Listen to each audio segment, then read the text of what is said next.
Hi everyone! Now that we're about to finish the first paper and turn it in tomorrow, this is a really good time for me to check in with you guys and go over some tips for success in the class, some of which I mentioned briefly at the beginning of the class, but some of which I'm only going to go into detail in this short video.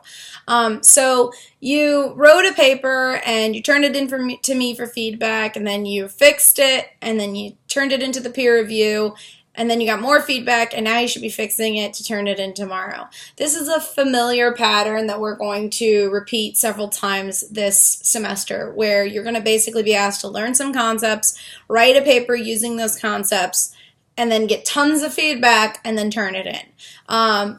Notably, tomorrow when you turn in your paper, you immediately start Unit 2, and you will have a bunch of stuff to do tomorrow. So that's why I want to check in with you guys. So several of you may have heard me say it's a ton of work at the beginning of the semester and thought, yeah, but now you're really feeling like, oh my God, this really is a lot of work. A few things here. Number one, this is a 6-week course, and there are advantages to 6-week courses, which are that, you get to finish an entire course in only 6 weeks, and you get to get one course out of the way in the summer.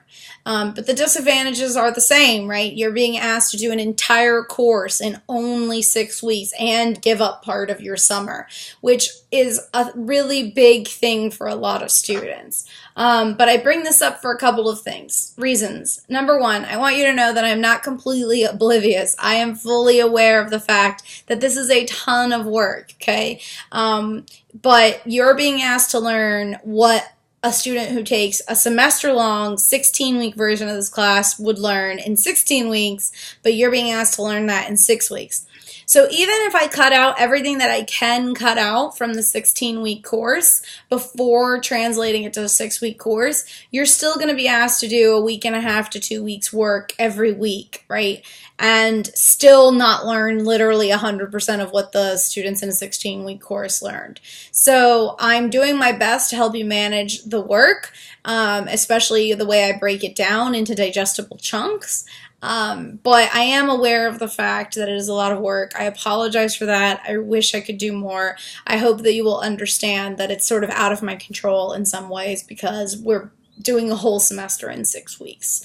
But number two, I'm bringing it up because this is a really good time to take stock and ask yourself if you are really doing what you can to succeed.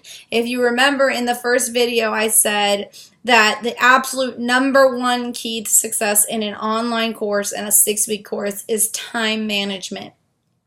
If you are giving yourself enough time to do the work, you will more than likely do well in the class. Students who do not ace the class or don't get even a high B on the class are not getting those grades because they didn't understand the assignments.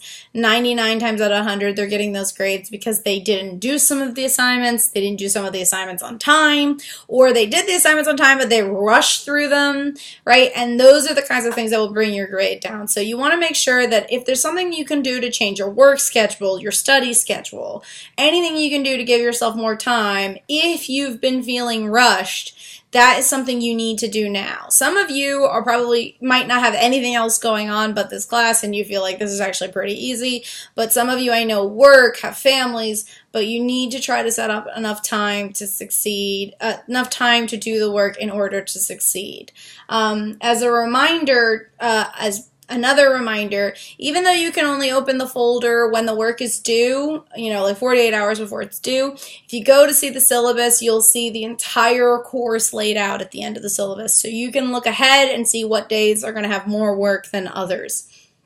So go ahead and use that to help you put aside more time.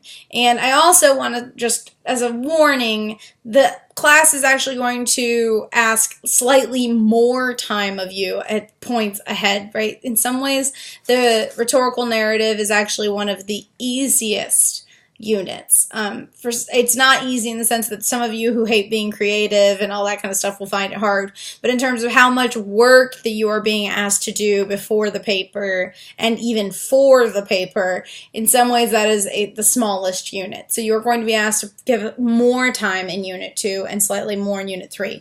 Again, I'm not saying that to scare you. You can do it, right? But you have to ask yourself if you're really giving yourself enough time to succeed, enough time time to do the work in order to succeed. Okay? And then the other major thing I wanted to go over was the nature of an online course. So just like there are advantages and disadvantages to a 6-week course, there's advantages and disadvantages to an online course. On one hand, some of you may not be in Miami or even Florida, so you're being able to take this course from far away. Some of you work and have families, so you're being able to take this course and do the work at 3 o'clock in the morning if you want. And there are definitely advantages to an online course. Some students take an online course and say, wow, more of this please, right? And so they take more and more online courses. Some students acutely feel the disadvantages, which is that you kind of feel disconnected from the teacher and other students, and you kind of wish somebody was there to explain it to you in person.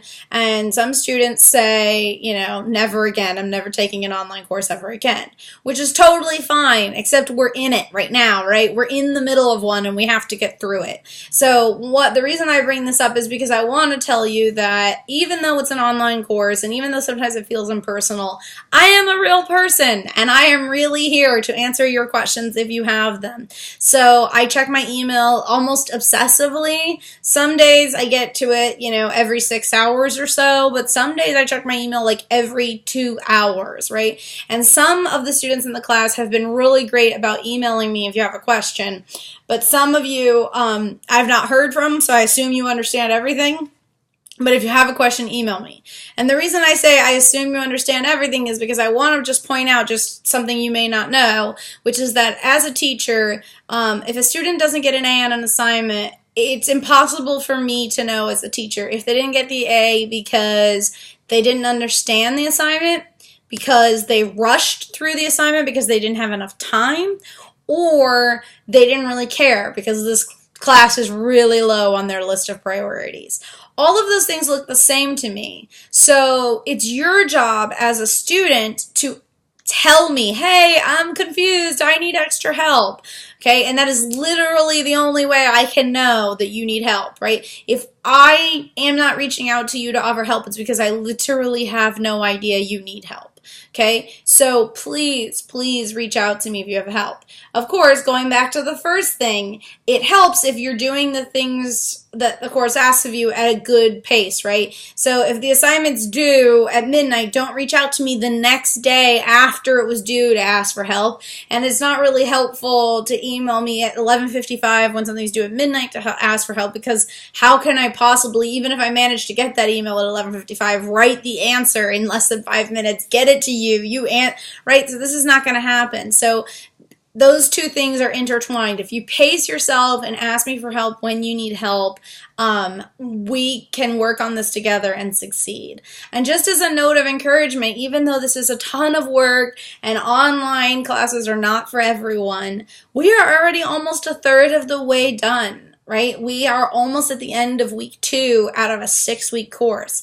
So even though there's still a ton of stuff to do still, you can last, right? You can last 4 more weeks. You can do this. You've got this, okay? But just make sure you're setting yourself up to succeed. Make sure that if you're having trouble with Blackboard, you reach out to Blackboard people or to me. If you're having trouble understanding the concepts, you reach out to me right away, so on and so forth. In the next couple of units, there will be more videos where I will explain the concepts as much as possible. But reach out to me and ask help. Make sure you're giving yourself enough time. And only about 4 more weeks to go. You got this, okay? Let me know if you have any questions.